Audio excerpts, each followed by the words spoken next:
So I'm so excited about all the engagement and the comments.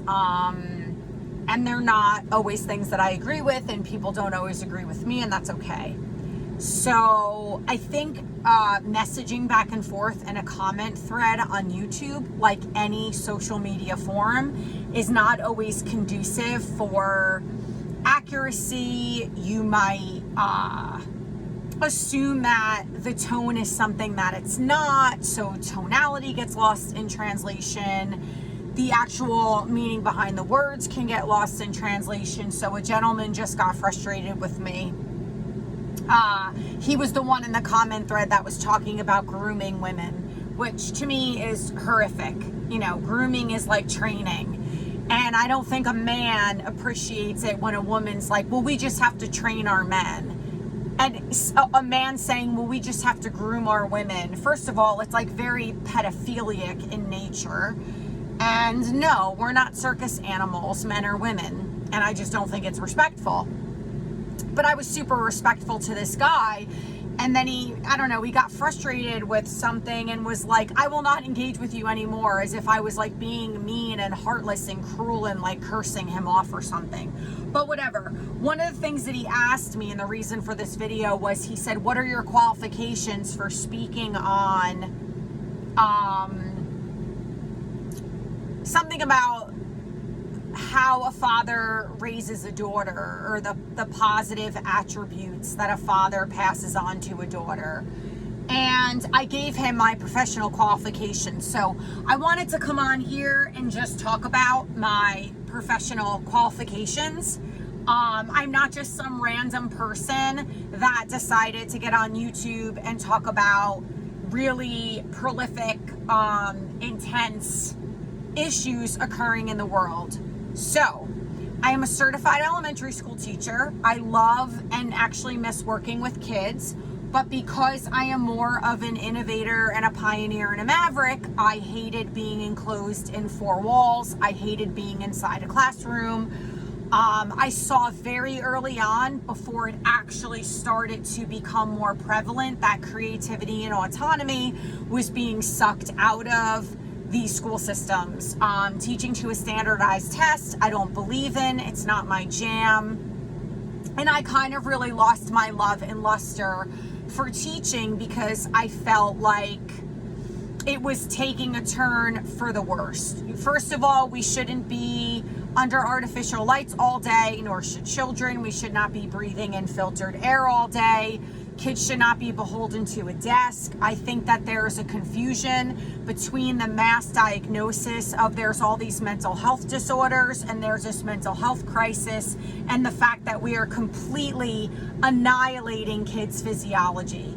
Kids are supposed to be moving. They're supposed to be outside getting sunlight, the vitamin D from sunlight. You learn better in nature. You retain 50% more of the information out in nature.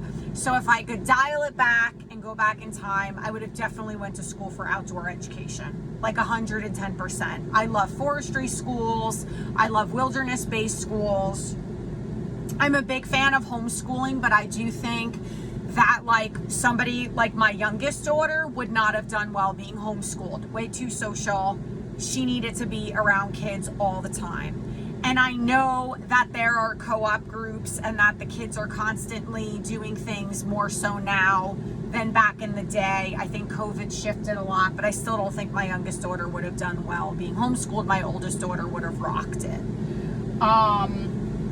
So that was my first profession. Then I got really sick, and I can do a whole nother video on that and how chronically ill I was, and went from racing triathlons to not being able to get out of bed for a year. And I got into health and wellness, and I went from doctor to doctor and nobody could help me, and I knew that I had to take everything into my own hands. And this is when I realized that so much of the medical field is extremely messed up. And it's very much based on profit over people. And I'm a big fan of emergency medicine. My youngest daughter just became a nurse. We need really good medical professionals and healthcare workers. This is not a knock to anybody in that field. I have many doctors and nurses in my family, but I basically got myself well and had to spend 20 grand out of pocket to do that. Again, a whole nother video. From that illness is how I became a yoga instructor, a certified health and wellness practitioner, and from there I got into the mental health field.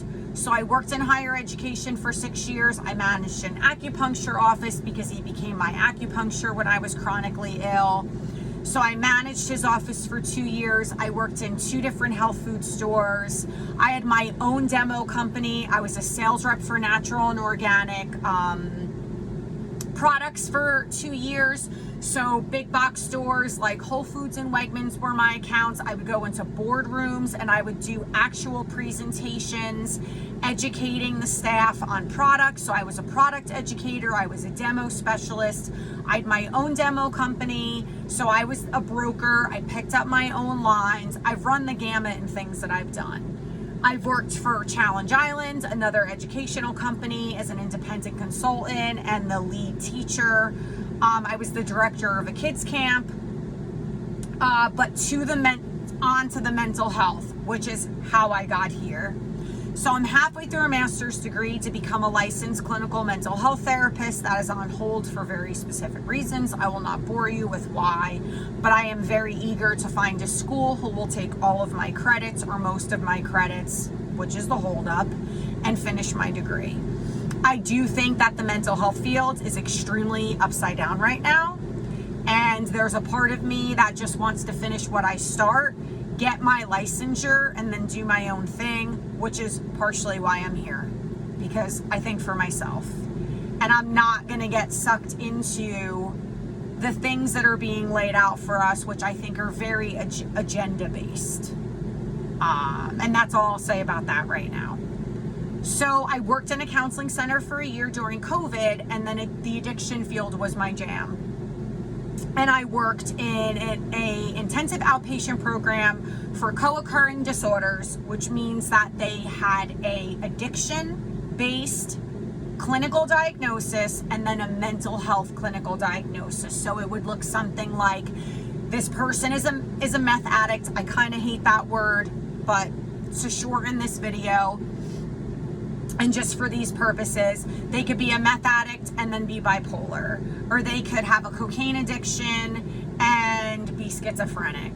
So it was an extremely intense year of my life. Throughout that whole time, I was getting my master's, raising 2 kids, working that job part-time, working full-time in a counseling center, and I was also running my yoga wellness business. So I had my own private beach yoga in Seaside Park. I taught yoga on a sailboat.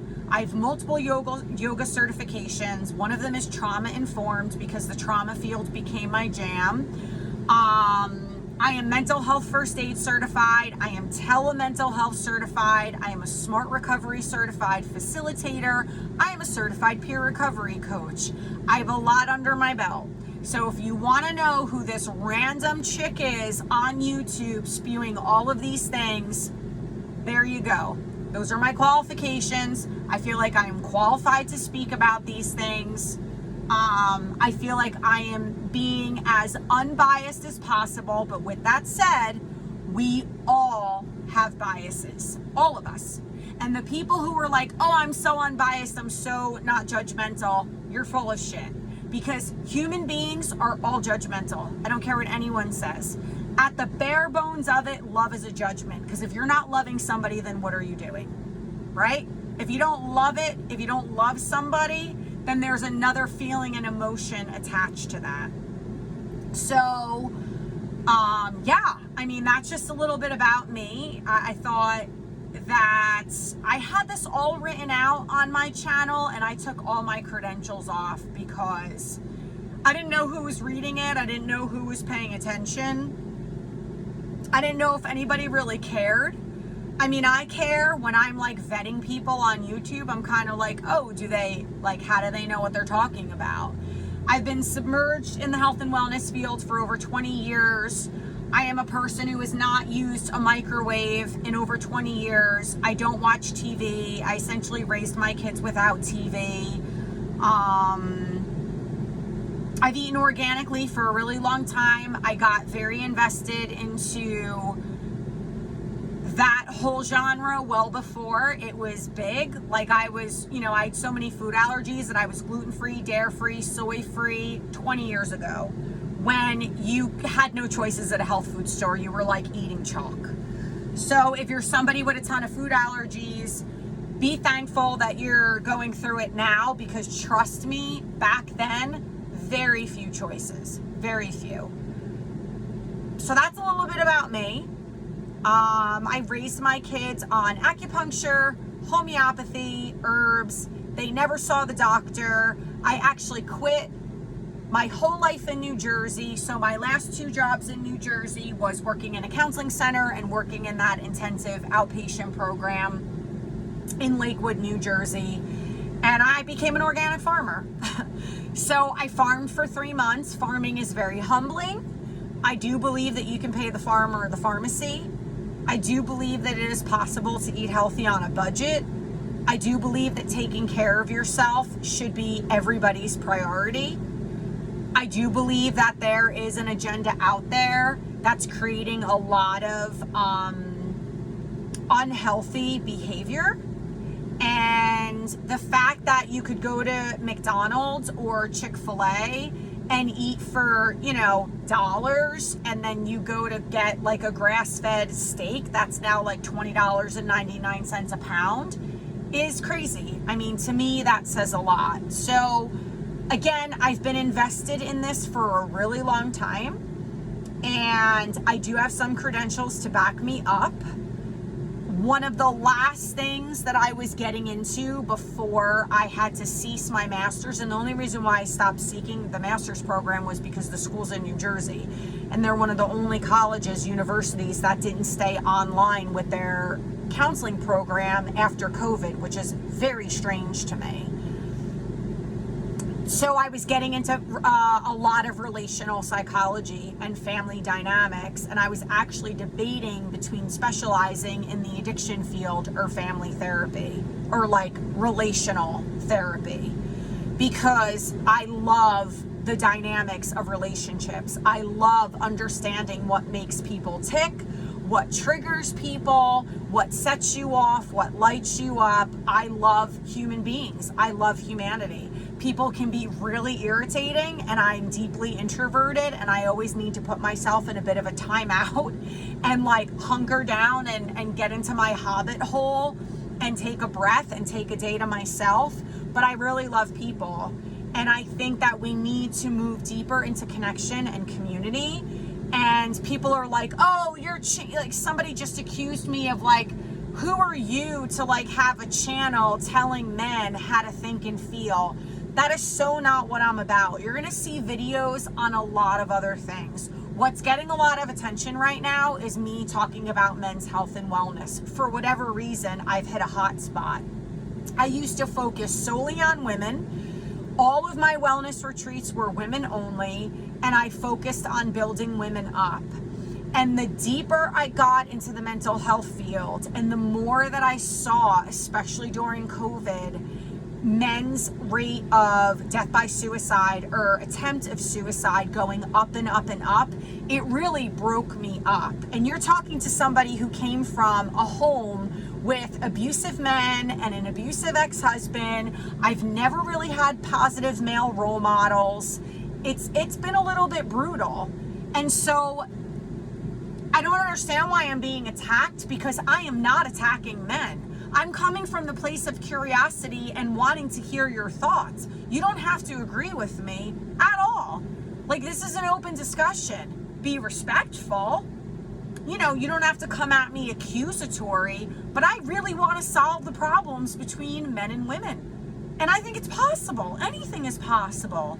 If we cannot come at this in a balanced way, if we cannot bridge the gap in a way that is meaningful and respectful, we need to be creating connection. I say this all the time. If you are a man hanging out with men and all they do is bash women, you're doomed. You're doomed. That's it. There's nothing else I can offer you, because that's the conversation that you want to be a part of. So you're part of the problem. You're not part of the solution. And I say the same thing to all my female friends. If you are constantly hanging out with and partaking in the conversations of women that are just bashing men all the time, and I was there, that's all I heard. That's all my friends were doing. Every divorced woman that I knew. And at the end of the day, it takes two. It takes two. Men are not better than women. Women are not better than men. Something is happening. There is a breakdown. So how do we find our way back? How do we bridge the gap? How do we create respectful, mature conversations around this topic without attacking the other side? We've got to learn how to do this. This is, and children are being raised by adults who cannot behave like adults. And then people bash our youth as if it's completely their problem. And it's like, they don't even have positive role models in their life. So I am just here to open the door to mature, respectful conversation. There's a lot of people reaching out to me from Europe, from different cultures. I love that. I have a guy emailing me from Germany asking me for dating advice. I love that. We are here to support one another. This is a two-way dialogue. I might be coming to you over a screen, but I love you reaching out and saying, well, this is my take on it, or asking me more questions of, well, why do you feel that way? Again, I'm saying this in every video I've been putting out about healthy masculinity and healthy femininity. We need to be learning about each other. Women need to take interest in what appeals to a man, what makes a man tick, how a man's brain works, men's psychology, and men need to be doing the same thing when it comes to women. I personally believe that women are better at this. I think women are more adept at getting to know men better, wanting to jump into a man's world more. I think men, it's a little bit more like pulling teeth. I'm not saying all men, but I think some men have a really, really hard time with this. And I'm just encouraging you to try to create a little bit more curiosity around women's psychology, women's health and wellness, how a woman's brain works. It's the only, to me, it's the only way. And I could be wrong. You give me another solution. What's another solution? I don't know. But I think anything is possible.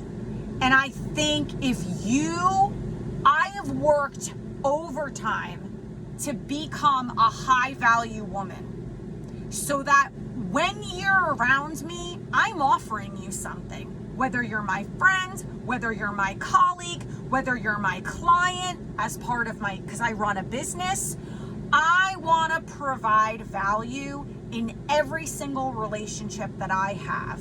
I'm not perfect. I'm fallible. I'm going to fumble. I'm a work in progress. But I believe at this point in my life, I provide value. And so I'm going to stay single until I'm able to attract and pair with a high value man. And so what I'm encouraging you to do is to foster that in yourself. Become a high valuable man and a high valuable woman, so that you're attracting a better quality person. I think that's logical. I think it makes sense. Again, I'm open to hearing what you have to say. You're not always going to agree with me. We're not always going to agree with each other. So we agree to disagree. We listen to each other's point of view. I have some men commenting and really getting me to think, and just taking more interest in that insight. And now I'm on my computer doing more research. Thank you. I appreciate that. That's what we're here for. That's what we're here for. That's how you build community, right? Because we're not always going to see eye to eye. So I really appreciate you being here. Thank you for your comments. Thank you for helping me build community. Please keep it respectful. And I appreciate the comments on my hair, and you know, if you think I'm pretty and that's all cute and stuff like that, but at the end of the day, I mean, I'm really here to provide good quality content and provide value.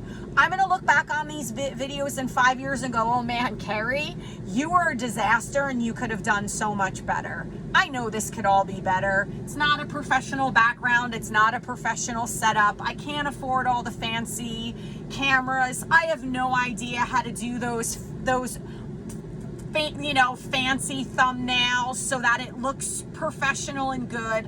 I'll get there. Right now, I'm just the girl next door sitting in a friggin' camper having conversations with you and sometimes drinking my herbal tea when I do that. For me, right now, that's good enough.